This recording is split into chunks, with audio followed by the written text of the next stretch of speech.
Hello students. तो आज हम लोग बात करने वाले हैं international conference on harmonization ICH। तो ICH ने जो क्वालिटी, सेफ्टी और इफ़िकेसी में डिफरेंट गाइडलाइंस दिया हुआ है जो कि मैन्युफैक्चरिंग यूनिट के लिए इस्तेमाल होता है, उसके बारे में बेसिकली चर्चा करेंगे और ये देखेंगे कि हम किस तरह से इन चीज़ों को याद रख पाएंगे एग्ज़ाम में लिखने के लिए, राइट। तो आज का जो टॉपिक है वह है the international conference on harmonization ICH। ठीक है। The international conference on harmonization ICH is a global organization that aim to harmonize the requirements for the registration of pharmaceuticals for human use across different countries and regions, right. तो यह global organisation है, मतलब यह किसी एक country का नहीं है, यह पूरे विश्व के लिए एप्लीकेबल होता है जो जो उसमें मेंबर्स हैं। और इसका मकसद क्या है कि जो भी रजिस्ट्रेशन के लिए जो भी ज़रूरत की चीज़ें हैं, फार्मास्यूटिकल प्रोडक्ट्स जो ह्यूमन यूज़ करता है, उसके लिए कौन कौन से गाइडलाइंस हो सकते हैं और उसके लिए मतलब किस तरह से क्वालिटी, सेफ्टी और इफ़िकेसी को ध्यान में रखा जाना चाहिए, उसके बारे में ये गाइडलाइंस देते रहती है समय समय पे। इसमें मेंबर्स की जब हम बात करते हैं तो ICH members include regulatory authorities and industry associations from United states, Europe and Japan. ये 3 कंट्री मेन जो हैं जिनके रेगुलेटरी अथॉरिटीज़ जो भी हैं वहाँ के वो रहेंगे मेंबर, और उसके बाद इंडस्ट्री एसोसिएशंस के जो इंडस्ट्री के पीपल हैं वो भी इन्वॉल्व रहेंगे ताकि वो गाइडलाइन को फ्रेम करने में अपनी राय दे सकें, है ना। अब हम इसमें बात करेंगे क्वालिटी गाइडलाइंस के बारे में, ICH क्या बोलती है। तो जब हम क्वालिटी की बात करते हैं तो यहाँ पे पहला गाइडलाइंस आता है ICH Q1A to Q1F, stability testing guidelines for drug substances and products. ठीक है। तो यहाँ पे Q1A to F जो है वह जो भी ड्रग सब्सटेंस और उसके प्रोडक्ट की स्टेबिलिटी, लाइक इट में भी short term stability testing, accelerated stability, long term stability testing, कितने महीने में किया जाना चाहिए, क्या क्या पैरामीटर है, लिक्विड के लिए क्या है, सॉलिड के लिए क्या है, वो सारी चीज़ें इसमें मौजूद हैं। ICH R1 sorry in bracket R1 डालना। ठीक है। Q2 क्या बोलता है, वैलिडेशन ऑफ एनालिटिकल प्रोसीजर, जो भी एनालिटिकल प्रोसीजर है जैसे कि for example determination of drug, quantification of drug, है ना। तो आइडेंटिफिकेशन ऑफ ड्रग, तो बाय यूजिंग द डिफरेंट मतलब मेथड या प्रोसीजर, उसका वैलिडेशन कैसे किया जाना चाहिए उसके बारे में बात कही गई है। ICH Q3A to D या Q3A to Q3D, है ना। Q1 आ गया, Q2 आ गया, Q3 आ गया, है ना। यहाँ पे सभी क्वालिटी की ही बात हो रही है। तो impurities in new drug substances and products, तो ज़रूरी नहीं है कि जो ड्रग बन गया है, प्रोडक्ट बन गया है, उसमें इम्प्योरिटी नहीं रहेगा। इम्प्योरिटी रहेगा तो उसका जो मतलब डिटर्मिनेशन कैसा होना चाहिए, व्हाट में बी द एक्सेप्टेंस लिमिट, है ना, like may be chloride, arsenic, heavy metals जो भी है, तो उनके बारे में इसमें दिया हुआ है Q3A to D में। उसके बाद आ जाते हैं Q6 में डायरेक्टली। ठीक है। 1 2 3 के बाद 6, Q6A to B, है ना। तो A to F, A to D, A to B, है ना। इस चीज़ को थोड़ा सा आपको देखना पड़ेगा। Specification of new drug substance and product, तो हर ड्रग का जैसे कि स्पेसिफिकेशन क्या होना चाहिए, उसका कास नंबर क्या है, उसकी मतलब डिग्रेडेशन क्या है, हाइग्रोस्कोपिक इन नेचर है कि डेलिक्विसेंट है, किस टाइप का उसका मतलब प्रॉपर्टी है, वो सब चीज़ इसमें दिया रहता है। ICH Q7, 6 के बाद 7, good manufacturing practices for active pharmaceutical ingredient, तो जो भी API का GMP है वो Q7 में आपको मिल जाएगा। Q8 ब्रैकेट में R2, तो हमने Q2 में R1 देखा था, यहाँ पे Q8 R2। ठीक है। फार्मास्यूटिकल डेवलपमेंट, कोई भी नया ड्रग का जब डेवलपमेंट होता है, ड्रग डेवलपमेंट, उसके लिए कौन कौन से प्रोटोकॉल्स हैं वो सब चीज़ इसमें आपको मिल जाएंगे। ICH Q9 ये बोलता है क्वालिटी रिस्क मैनेजमेंट, तो क्वालिटी के लिए जो रिस्क हो सकता है उसका मैनेजमेंट कैसे किया जाना चाहिए उसके बारे में, चाहे वो सॉलिड डोजेस फॉर्म हो, पैरेंटरल हो, ऑप्थेल्मिक हो, किसी भी तरह का, वो आपको इसमें मिल जाएगा जो कि ग्लोबली एक्सेप्टेड है। ICH Q10 pharmaceutical quality system, तो जो भी फार्मास्यूटिकल के क्वालिटी के जो सिस्टम है उसके बारे में जो भी गाइडलाइंस दिया हुआ है वो आपको Q10 में देखने को मिल जाएगा। ICH Q11 development and manufacturing, तो जो भी ड्रग डेवलपमेंट है या फिर ड्रग मैन्युफैक्चरिंग है, डेवलपमेंट के बाद मैन्युफैक्चरिंग रहेगा, तो वो सारी चीज़ आपको यहाँ पे मिल जाएगा ड्रग सब्सटेंस का। Q12 बोलती है लाइफ साइकिल मैनेजमेंट कोई भी ड्रग का अपना एक लाइफ साइकिल होता है, तो उसके बनने, उसके रॉ मटेरियल से लेके उसके कंजम्पशन तक वह एक टाइम पीरियड से गुजरता है, तो उसमें उसका किस तरह से मैनेजमेंट होना चाहिए, कहाँ पे रखना चाहिए, कैसे करना चाहिए, वो सारे चीज़ आपको Q12 में मिल जाएगा। ICH Q3 continuous manufacturing of drug substance and product, तो उसके लिए इसमें गाइडलाइंस में मिल जाएगा।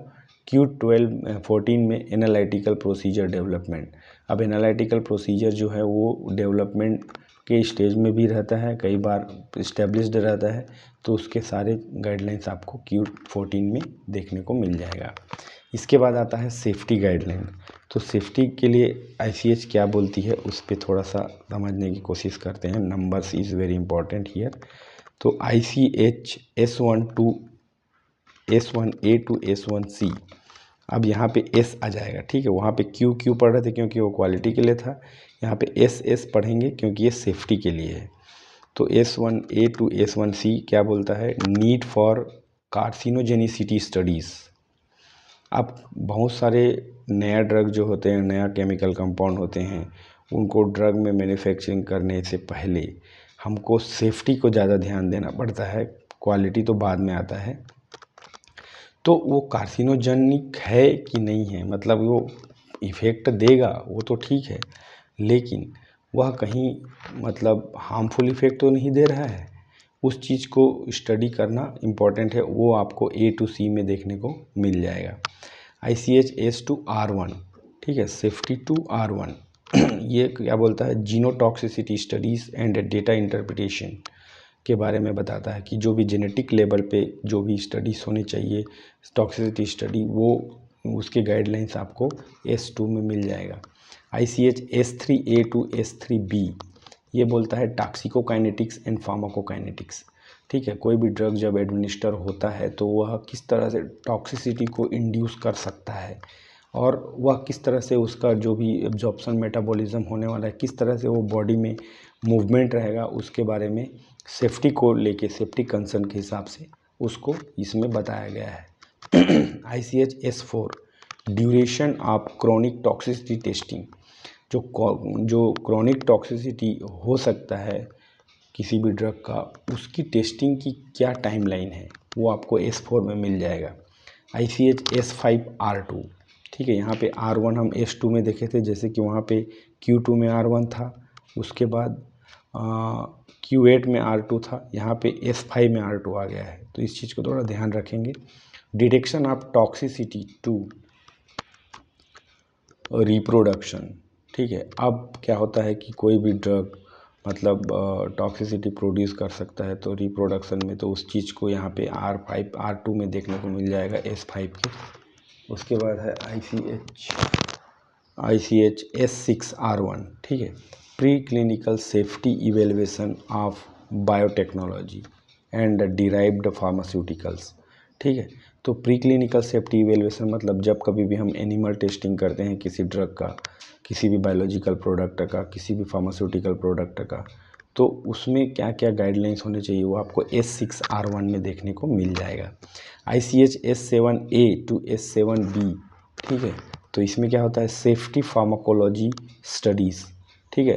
तो कोई भी ड्रग का फार्माकोलॉजी स्टडी होता है, उसकी क्या क्या सेफ्टी पैरामीटर हो सकते हैं वो आपको मिल जाएगा S7A to B में, ठीक है। उसके बाद ICH S8 जो बोलता है इम्यूनोटॉक्सिसिटी स्टडीज़। अब टॉक्सिसिटी जो होता है सेलुलर लेवल में होता है, लेकिन इम्यूनिटी के लिए क्या क्या टॉक्सिसिटी हो सकता है उस चीज़ को आप S8 में देख पाएंगे।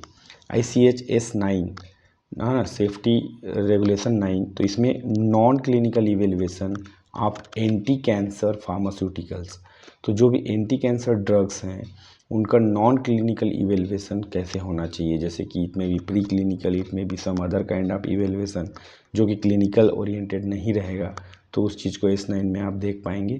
ICH S10 बोलता है फ़ोटो सेफ्टी इवेलुएशन। ठीक है, फ़ोटो मतलब होता है लाइट, तो लाइट सेफ्टी के लिए जो भी इवेलुएशन होना चाहिए वो इसके लिए रहता है। ठीक है, ICH S11 non clinical paediatric safety. अब बच्चों के लिए जो सेफ्टी के कंसर्न है वह नॉन क्लिनिकल में उसका इवेलुएशन या स्टडी कैसे होना चाहिए वो S11 में आपको देखने के लिए मिल जाएगा। उसके बाद थर्ड आता है आपका सेफ्टी गाइडलाइंस। ठीक है, ये सॉरी इफ़िकेसी गाइडलाइन। अब चलो ड्रग सेफ़ है, ड्रग क्वालिटी वाला है, लेकिन क्या वह इफ़ेक्टिव है? जिस चीज़ के लिए उसको बनाया गया है उस चीज़ में वो खरा उतर रहा है कि नहीं, उस चीज़ को देखने के लिए कुछ गाइडलाइंस ICH ने दिया हुआ है, जैसे कि ICH E1 to E19। अब यहाँ पे EE आएगा क्योंकि यह इफ़िकेसी की गाइडलाइंस है। ठीक है, पहले में हमने Q देखा था, दूसरे में हमने S देखा, तीसरे में हम E देख रहे हैं। Clinical safety data management. ठीक है, क्लिनिकल सेफ्टी का जो डेटा है से रिलेटेड उसका मैनेजमेंट कैसे होना चाहिए, how long we are suppose to store, what kind of data we are suppose to store, how it is going to be useful, all those things supposed to be procured। ICH A to E2F है ना, A to F, तो दो में यहाँ पे दो range दे दिए है जो कि क्लिनिकल सेफ्टी के बारे में बताती है। जितने भी क्लिनिकल सेफ्टी कंसर्न है किसी भी ड्रग को लेकर के वो सारे गाइडलाइंस आपको यहाँ पे मिल जाएंगे। ICH E3 बताता है structure and content of clinical study report. तो क्लिनिकल स्टडी रिपोर्ट का स्ट्रक्चर कैसा होना चाहिए, कौन कौन से content suppose to be there, वो सारी चीज़ आपको E3 में मिल जाएगा। ICH E4 बोलता है डोज रिस्पॉन्स इंफॉर्मेशन। अब कोई भी ड्रग का जो भी डोज रहता है उसका क्या रिस्पॉन्स है, minimum dose, medium dose, high dose, तो उसका रिस्पॉन्स क्या देखा गया है ना क्लिनिकली, वो सारे गाइडलाइंस इसमें मिलेंगे। ICH E5 R1, तो यहाँ पे देख लीजिए R1 वहाँ पे E6 में आया था, किसमें, सेफ्टी में, और वहाँ पे क्वालिटी में Q2 में आया था, है ना। तो यहाँ पे इस चीज़ को थोड़ा ध्यान रखना, R1 कहाँ पे आ रहा है, इसमें होता है ethnic factor in acceptability of foreign clinical data. ठीक है, इसके बारे में ये दिया रहेगा। ICH E6 R2 यह GCP गुड क्लिनिकल प्रैक्टिस के बारे में बताता है। ICH E7 studies in support of special population, जो स्पेशल पॉपुलेशंस होते हैं may be immune compromised group है ना, उनके लिए क्या सपोर्ट स्टडी है वो E7 में मिल जाएगा आपको। E8 बोलता है general consideration for clinical trials. Clinical trial के लिए क्या क्या जनरल कंसिडरेशन होना चाहिए वो आपको इसमें मिलेगा। E9 बोलती है स्टैटिस्टिकल प्रिंसिपल्स, जो भी स्टैटिस्टिकल प्रिंसिपल्स फॉलो होने चाहिए इफ़िकेसी को लेकर के, वो सारे, जैसे level of significance, probability, hypothesis वगैरह वगैरह। तो ये है आपका इंटरनेशनल कॉन्फ्रेंस ऑन हार्मोनाइजेशन, जो कि एक इंटरनेशनल ग्लोबली ऑर्गेनाइजेशन है जो कि सेफ्टी, क्वालिटी एंड इफ़िकेसी पे गाइडलाइंस देता है, विच में be followed by the world wide and internationally accepted. These notes will be available in Telegram channel. Link I will give you in the description box. By clicking the link you can download it as a PDF form. If you want you can prepare your own notes or you can read it directly from these notes. Thank you. Bye bye.